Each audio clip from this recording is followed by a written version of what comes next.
평안을 너에게 주노라. 세상이 줄 수 없는, 세상이 알 수도 없는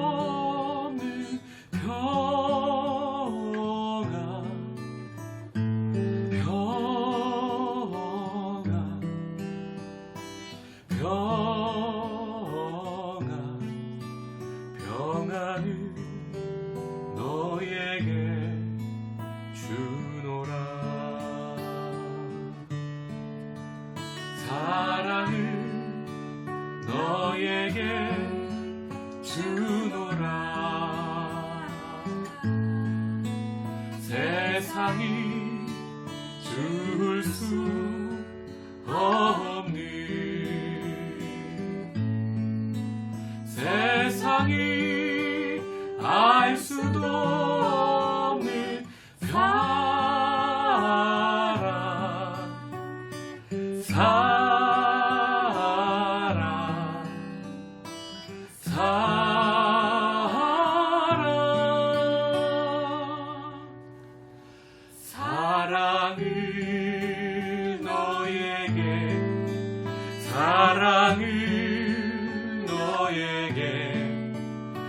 사랑을 너에게 주노라.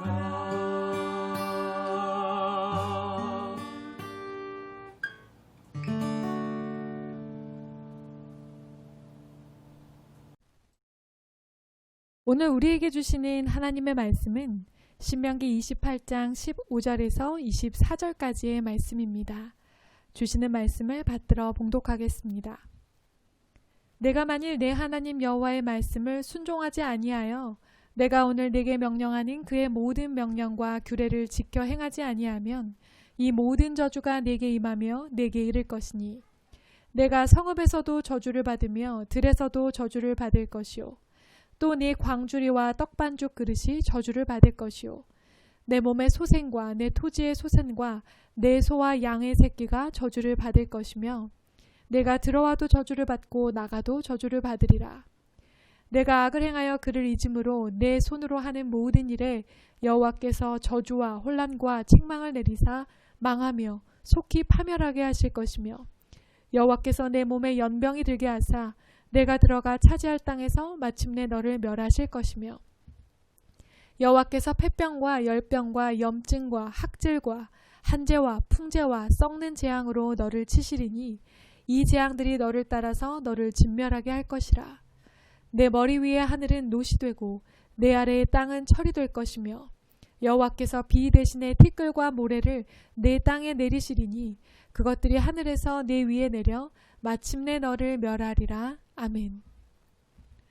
저주에 담긴 하나님의 마음이라는 제목으로 오늘 주시는 레마의 말씀을 함께 나누겠습니다. 사람은 누구나 예외 없이 복받기를 원합니다. 심판과 저주를 원하는 인생은 아무도 없을 것입니다. 특별히 신앙의 삶을 살아가는 우리는 하나님께 받을 복을 기대하지 저주를 바라지 않습니다. 그런 의미에서 오늘 본문은 사실 읽고 묵상하기가 편치 않습니다. 그럼에도 이 본문은 분명히 오늘 하나님께서 우리에게 주시는 말씀입니다. 피해갈 것이 아니라 분명하게 읽고 함께 묵상하며 하나님의 레마의 말씀을 듣기 원합니다. 오늘 본문은 우리에게 저주가 왜 임하는지에 대해 설명하고 있습니다. 15절 말씀을 다시 한번 함께 봉독하겠습니다. 내가 만일 내 하나님 여호와의 말씀을 순종하지 아니하여 내가 오늘 네게 명령하는 그의 모든 명령과 규례를 지켜 행하지 아니하면 이 모든 저주가 네게 임하며 네게 이를 것이니 아멘. 이유는 분명합니다. 이제는 여러분도 신명기 하면 자동적으로 튀어나오는 말이 있으실 텐데요. 순종하면 복, 불순종하면 저주입니다.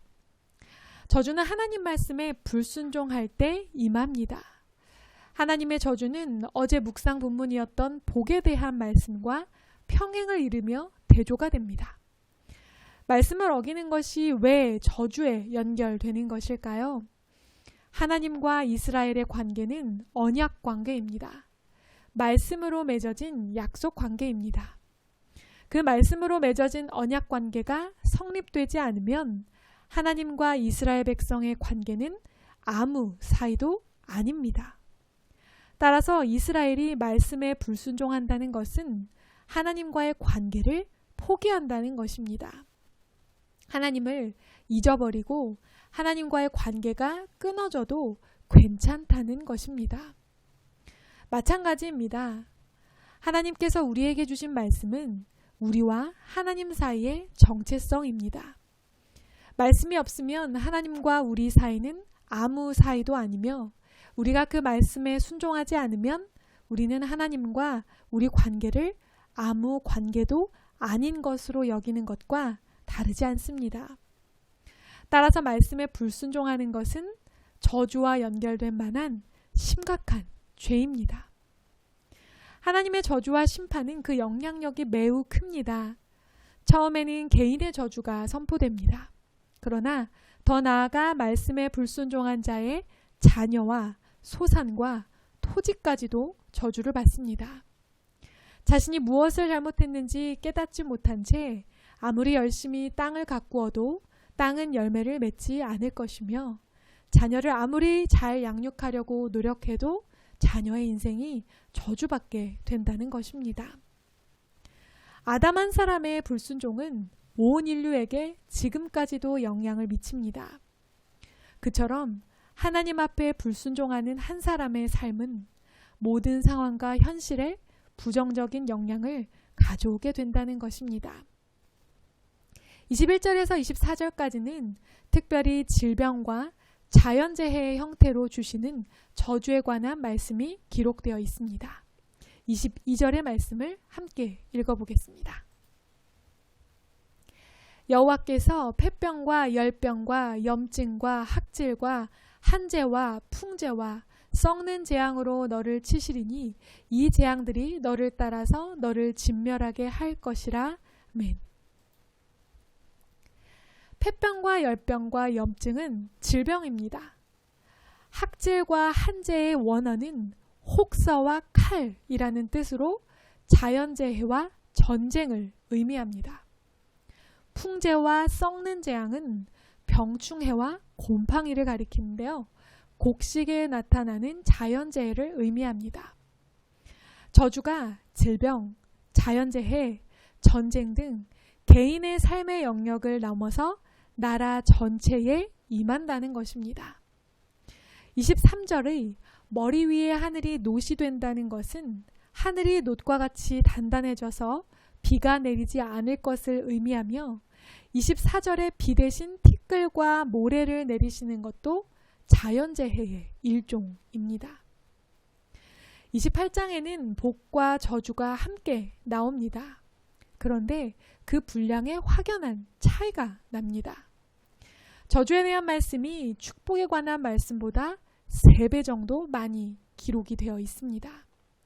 이것은 고대 근동 나라와 나라 사이에 전쟁이 일어났을 때 맺어지는 조약의 패턴이기도 합니다. 이스라엘이 이제 가나안 땅에서 살아가야 할 삶이 전쟁과 같은 삶이라는 것을 의미합니다. 우상과 거짓 신을 숭배하는 타락한 신앙과 문명을 가진 그들과 전쟁하며 그 땅을 살아가야 하기 때문입니다. 이것은 오늘날 신앙인들의 영적 전쟁의 삶을 의미하기도 합니다. 우리는 하나님 나라의 백성이지만 또한 세속적인 세상 나라에 발을 디디며 살아갑니다. 우리는 하나님의 자녀의 신분을 우리의 정체성으로 지니고 있지만 또한 세상에 속한 자로 부르신 삶의 자리를 살아가야 합니다. 말씀을 삶의 기준으로 삼으며 세속적인 가치관과 날마다 싸우며 전쟁하며 살아가야 하는 치열한 영적 전쟁의 삶을 살아가고 있는 것입니다.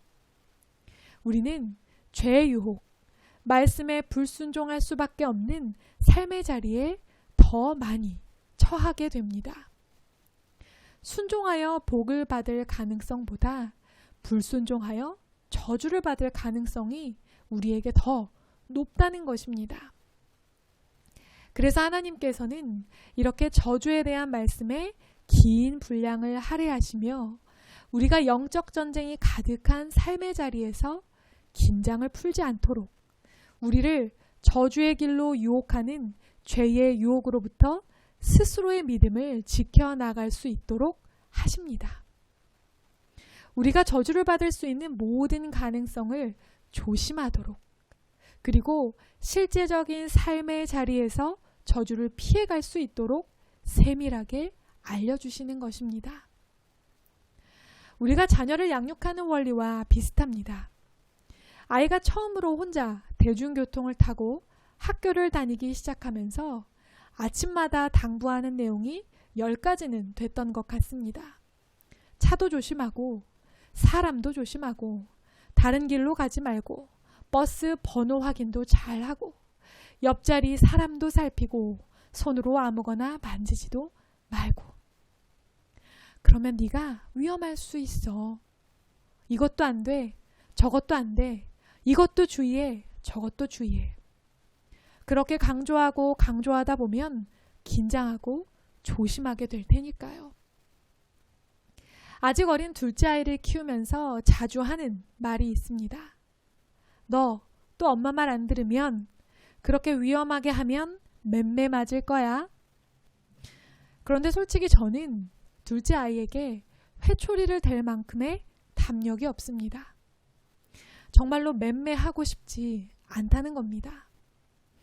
저는 진짜로 때릴 의도로 말하는 것이 아닙니다. 돌아오라고, 말 좀 들으라고, 위험한 행동 하지 말라는 걱정과 사랑의 마음을 담아 이야기한 것이죠. 하나님의 저주의 말씀도 마찬가지입니다. 하나님은 우리에게 정말로 시련을 주는 것이 목적이 아니라 하나님의 말씀에 불순종함으로 하나님과의 관계를 떠남으로 우리가 궁극적인 멸망으로 진짜 저주의 길로 가지 않도록 하시는 것입니다. 결국 적극적으로 하나님의 명령에 순종하는 복받은 삶의 자리로 나가도록 인도하시는 것이 하나님의 우리를 향한 사랑이요 바람인 것입니다. 결국 하나님께서 주시는 심판의 경고, 저주의 말씀 앞에서 우리가 선택할 수 있는 것은 무엇일까요? 그것은 하나님께로 돌이키는 것, 곧 회개하는 것입니다. 내가 하나님의 말씀과 하나님의 뜻에 온전히 순종하지 않고 하나님과의 관계를 경홀히 여기지 않았는지 늘 돌아보는 것입니다. 그렇다면 자비로우시고 노하기를 더디하시는 하나님은 회개하는 백성에게 심판을 유예하십니다. 베드로후서의 말씀입니다. 주의 약속은 어떤 이들이 더디다고 생각하는 것 같이 더딘 것이 아니라 오직 주께서는 너희를 대하여 오래 참으사 아무도 멸망하지 아니하고 다 회개하기에 이르기를 원하시느니라. 아멘. 우리는 하나님의 자녀의 권세에 맞는 책임을 지는 삶을 살아야 합니다. 우리의 정체성은 무엇입니까? 하나님의 자녀입니다. 그리고 우리는 세상의 가치관과 세상의 권세를 따르는 삶이 아니라 말씀의 가치관과 하나님의 권세에 순종하는 삶을 살아야 합니다. 이런 저주의 말씀이 이미 선포되었음에도 인류는 역사 속에서 하나님의 저주로부터 자유하지 못했습니다. 하나님의 이런 사랑의 간절한 외침에도 인류는 하나님께 전심으로 돌아오지 않았습니다. 여전히 하나님 없이도 살 수 있다고 교만하며 자신이 옳다 여기는 가치관을 따라 목이 곧으며 물질을 숭배하며 반목하고 미워하는 악이 세상을 지배하고 있습니다. 결국 이 저주의 문제를 해결하기 위해 예수 그리스도께서 이 땅에 오셨습니다. 불순종함으로 저주받을 수밖에 없는 우리 인류를 어린 양의 피로 구원하시고 우리를 끊임없이 불순종의 길로 유혹하는 악의 권세를 심판하십니다. 오늘의 말씀을 통해 우리는 우리의 의지와 능력으로 말씀에 철저하게 순종하며 저주를 피하기를 간구해서는 안 됩니다.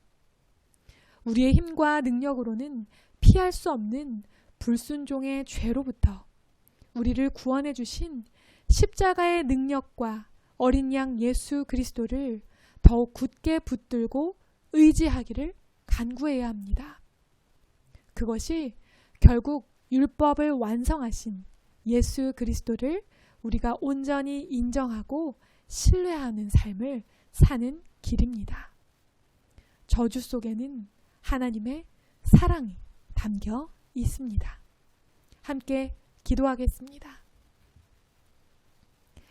사랑의 하나님, 오늘 선포되는 저주의 말씀을 통해 그 속에 담긴 하나님의 사랑을 우리가 다시 한번 느끼고 발견합니다.